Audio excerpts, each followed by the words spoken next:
వదిన అంటే నా భార్య అక్క. చూడడానికి కొంచెం పొట్టిగా ఉన్న ఫిగర్ మాత్రం సేమ్ నిత్యామినన్లా ఉంటుంది. కానీ రంగు కొంచెం తక్కువ. వయసులో నాకంటే 2 సంవత్సరాలు చిన్నది. నా భార్య డెలివరీ కోసం వాళ్ళ పుట్టింటికి వెళ్ళింది. డెలివరీ సమయం దగ్గర పడడంతో నా వైఫ్ని హాస్పిటల్లో చేర్పించారు. ఆ రోజు సాయంత్రం నేను కూడా వాళ్ళ ఊరికి వెళ్ళాను. అదే రాత్రి నా భార్యకు బాబు పుట్టాడు. అందరం హాస్పిటల్లోనే ఉన్నాం.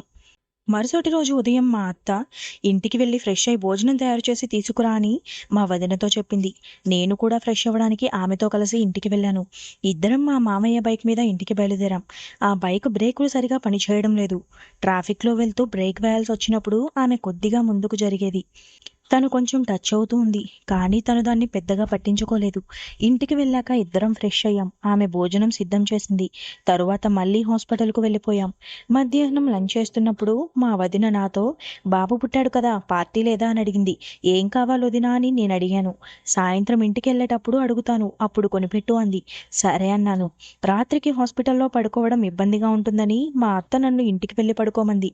నేను బైక్ తీసుకొని మా వదినతో కలిసి ఇంటికి బయలుదేరాను. కొద్ది దూరం వెళ్ళాక పార్టీ అడిగావు కదా, ఏం కావాలి అని అడిగాను. పిజ్జా తిందామా అంది. సరే అని ఒక రెస్టారెంట్కు వెళ్ళి pizza and ice cream order చేశా. తినేసి బయటికి వచ్చా. బయట ఒక ఆంటీ మల్లెపూలు అమ్ముతోంది. మా దగ్గరకు వచ్చి కొంటారా అని అడిగింది. మేమిద్దరం ఒకరు చూసుకొని నవ్వుకున్నాం. పూలు ఫ్రెష్గా మంచి స్మెల్ వస్తున్నాయి. తను ఎంత అని బేరమాడి తీసుకుంది. తన దగ్గర డబ్బులు ఇస్తుంటే నేనే ఇచ్చాను. ఆవిడ దగ్గర చిల్లర లేదు అని ఇంకో మూర తీసుకోమ్మా అని ఇచ్చేసింది. మళ్ళీ ఇంటికి బయలుదేరాం. మల్లెపూలను బైక్ ముందు జేబులో పెట్టింది. వాటి స్మెల్కి నాకు టెంప్టింగ్గా ఉంది. అలా దారిలో మాట్లాడుకుంటూ వెళుతూ మీరు ఎప్పుడు శుభవార్త చెబుతారు వదినా అని అడిగాను. తను నవ్వుతూ మీ అన్నయ్యకి ఇప్పుడే పిల్లలు వద్దంటున్నారు, వచ్చే సంవత్సరం ప్లాన్ చేస్తామంది. ఎక్కువ ఆలస్యం చేయకండి, తరువాత ఇబ్బందిగా మారొచ్చు అన్నాను. అలా మాట్లాడుకుంటూ వెళ్తుండగా ఒక్కసారిగా బైక్ ఒక గుంతలో పడింది. వెంటనే బ్రేక్ వేయాల్సి వచ్చింది. తను ఆ సడన్ బ్రేక్ వల్ల నా మీదకి గట్టిగా హత్తుకుంది.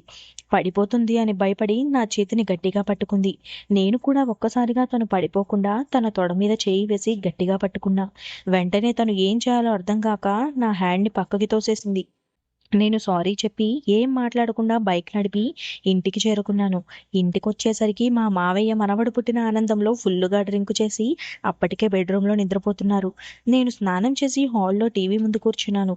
కొద్దిసేపటికి మా వదిన కూడా స్నానం చేసి నైటీ వేసుకొని వచ్చి హాల్లోని దివాన్పై కూర్చుంది. కొంతసేపటి తర్వాత తను నా వైపు చూస్తుంది. నేను కూడా తన వైపు చూస్తున్నా. కొంచెం వాతావరణం అంతా సైలెంట్గా ఉంది. అప్పుడు తను ఇందాక ఎందుకు నన్ను అలా చేసావు బైక్ మీద అంది. సారీ వదినా, ఒక్కసారిగా నువ్వు అలా ముందుకొస్తూ పడిపోతావేమో అని పట్టుకుందామని అలా చేశాను. తను చూసి జాగ్రత్తగా నడపాలి కదా, నేను నీ వదినని మర్చిపోయావా, రోడ్డు మీద అలా చేయడం కరెక్ట్ కాదు అంది. అక్కడ ఎవరికీ మన గురించి తెలియదు కదా, పూల షాపులో ఉన్న ఆంటీ కూడా మనల్ని భార్యాభర్తలని అనుకుంది అన్నాను. అది నిజమే, కానీ మనం నిజంగా మొగుడు పెళ్ళం కాదు కదా, ఇంకెప్పుడు అలా చేయకు అంది. నేను మళ్ళీ సారీ చెప్పి ఫోన్ చూస్తూ కూర్చున్నాను. ఆమె కూడా ఫోన్ తీసుకుని దుప్పటి కప్పుకొని ఇయర్ ఫోన్స్ పెట్టుకుని ఏదో చూడడం మొదలుపెట్టింది. నేను ఇంకో బెడ్రూమ్లోకి వెళ్ళి పడుకున్నాను. నేను హాల్లో లేనని గమనించి కొద్దిసేపటి తర్వాత నాకు వాట్సాప్లో ఒక మెసేజ్ పంపింది. సారీ, ఇందాక కోప్పడ్డాను.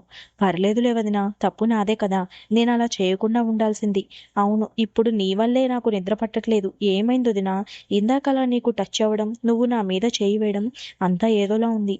నాకు కూడా అలాగే ఉంది. అయితే ఇప్పుడు ఏం చేస్తావు? ఏం చేయను, పడుకుంటాను అంతే. నిజం చెప్పు, నువ్వు బెడ్రూమ్లోకి ఎందుకు వెళ్ళావు? పడుకోవాలి కదా అని వచ్చాను. ఓకే అయితే పడుకో, గుడ్ నైట్. Good night.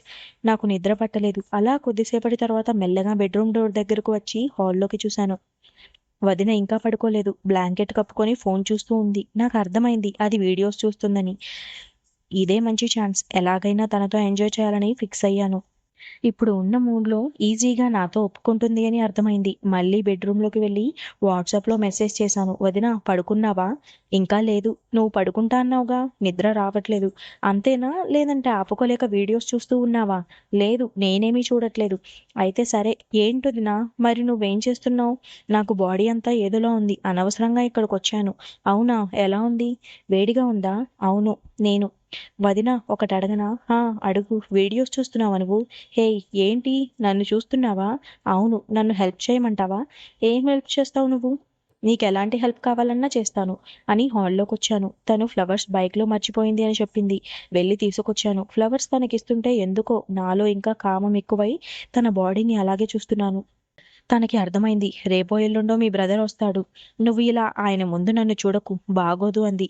అయితే ఇప్పుడు చూస్తే ఏ ప్రాబ్లం లేదా అన్నాను. తను స్మైల్ ఇచ్చింది. ఫ్లవర్స్ తీసుకొని తన జడలో నేనే పెట్టాను. పెట్టాక అలా తన జడలోని వాసన గట్టిగా పీల్చాను. తను వెంటనే నా వైపు తిరిగి నాకు కిస్ ఇచ్చింది. ఇద్దరం చాలాసేపు అలాగే కిస్ చేసుకున్నాం. యాక్చువల్గా తనకి నేనంటే చాలా ఇష్టమట. ముందే నా సంబంధం తనకి వచ్చి ఉంటే బాగుండేది అని చాలా ఫీల్ అయిందట. అలా అంటుంటే మళ్ళీ కిస్ చేయడం స్టార్ట్ చేశాను. పెళ్లి అవ్వకపోయినా మనిద్దరం ఈరోజు ఫస్ట్ నైట్ చేసుకుందామా అని అన్నాను. అయితే నాకు కూడా క్యూట్ బేబీని ఇస్తావా అంది. నీకు కావాలంటే ఎందుకు ఇవ్వను అన్నాను. తను ఇక్కడే ఉండు అని చెప్పి వాళ్ళ నాన్న ఉన్న బెడ్రూమ్ బయట నుంచి లాక్ చేసి ఇంకో బెడ్రూమ్లోకి వెళ్ళింది. ఒక 10 నిమిషాల తర్వాత డోర్ తీసి లోపలికి రమ్మంది. లోపలికి వెళ్ళి తనని చూసి స్టన్ అయిపోయాను. చీర కట్టుకుంది. అది కూడా చాలా టైట్ బ్లౌజ్తో బాగా ఫిట్గా ఉంది. అందులో మల్లెపూలు పెట్టుకుని ఉండడంతో చూస్తూనే ఉండిపోయాను.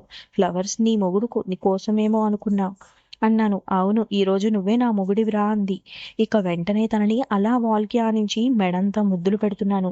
వదినా, నువ్వు చాలా అందంగా ఉన్నావన్నాను. కానీ నేనేం చెబుతున్నానో నాకు తను పట్టించుకోవడం లేదు. నన్ను గట్టిగా హక్ చేసుకుని ముద్దులు పెడుతోంది. నా వల్ల కావట్లేదురా ప్లీజ్ అంటూ అడిగింది. నేను కూడా ఆగలేక తనని అలాగే బెడ్ మీద పడుకోబెట్టి తనని అల్లుకుపోయాను. అమ్మా అంటూ అరిచింది. అరవకు, పక్క రూమ్లో నీ బాబున్నాడు అన్నాను. తను నోరు మూసుకుంది. కాసేపటికి ఇద్దరం ఫుల్గా ఎంజాయ్ చేసి అలసిపోయాం. అలా కొంతసేపు హగ్ చేసుకుని పడుకున్నాము. కొద్దిసేపటి తర్వాత లేచి వాష్రూమ్కి వెళ్ళొచ్చి బెడ్ మీద అలా పడుకున్నాం. కాసేపటికి ఇద్దరం మళ్ళీ మెల్లగా మళ్ళీ రొమాన్స్ మొదలు పెట్టాం. ఇలాంటి ఛాన్స్ మళ్ళీ మళ్ళీ రాదని నాకు తెలుసు. అందుకే ఈసారి ఇంకా బాగా ఎంజాయ్ చేయాలని ఫిక్స్ అయ్యాను. తను నాతో ఎప్పటికీ మర్చిపోకుండా ఉండాలని ఫిక్స్ అయింది. అప్పటికే ఒకసారి ఎంజాయ్ చేశాం కాబట్టి ఇద్దరికీ కొంచెం ఫ్రీగా అనిపించింది. వదిన, ఈసారి బూతులు మాట్లాడుకుంటూ ట్రై చేద్దామా అన్నాను. నీ ఇష్టం రా అంది. తను లేచి మళ్ళీ ముందులాగే రెడీ అయింది. కానీ ఈసారి లిప్స్టిక్ కూడా పెట్టుకుంది. నలిగిపోయిన మల్లెపూలను మళ్ళీ సెట్ చేసి అందంగా పెట్టుకుంది. నేను తన దగ్గరకు వెళ్ళి గట్టిగా హగ్ చేసుకున్నాను. ఏయ్, అలా చేయకురా అంటుంటే వీపు మీద ముద్దులు పెడుతూ మెడ వరకు వచ్చి నా శ్వాసను వదిలాను. వేడిగా తగులుతుంటే తనకు కితకితలవుతున్నాయి. అలాగే మెడ మీద ముద్దులు పెడుతున్నాను. నాకు ఫుల్ మూడ్ వచ్చింది. అలా ముద్దులు పెడుతూ తనని కబోర్డ్ పక్కన వాల్కి ఆనించి నా వైపు తిప్పాను. తన మొబైల్లో వీడియో పెట్టి కబోర్డ్ పై పెట్టాను. అలా తనని ముద్దులు పెడుతుంటే తను అది చూస్తోంది. నేను తన ఒళ్ళంతా ముద్దులు పెడుతున్నా. నా వల్ల కావట్లేదురా అంటూ మూలుగుతోంది. నేను తనని బెడ్ మీదకు తోశాను. తనకి మొబైల్ ఇచ్చి తనని అల్లుకుపోయాను. అలా మళ్ళీ రెండోసారి పూర్తిగా అలసిపోవడానికి మాకు చాలాసేపు పట్టింది. కాసేపు రిలాక్స్గా పడుకొని లేచి థ్యాంక్స్ చెప్పాను. పాపం తను లేచి నిలబడ్డమే చాలా కష్టంగా అయింది. తరువాత రోజు మధ్యాహ్నం కూడా ఇంటి నుండి హాస్పిటల్కి లంచ్ తీసుకుని వస్తా అని వంక పెట్టి తనతో ఇంకొకసారి ఎంజాయ్ చేశాను. మళ్ళీ అలాంటి ఛాన్స్ కోసం ఇద్దరం ఎదురు చూస్తున్నాం.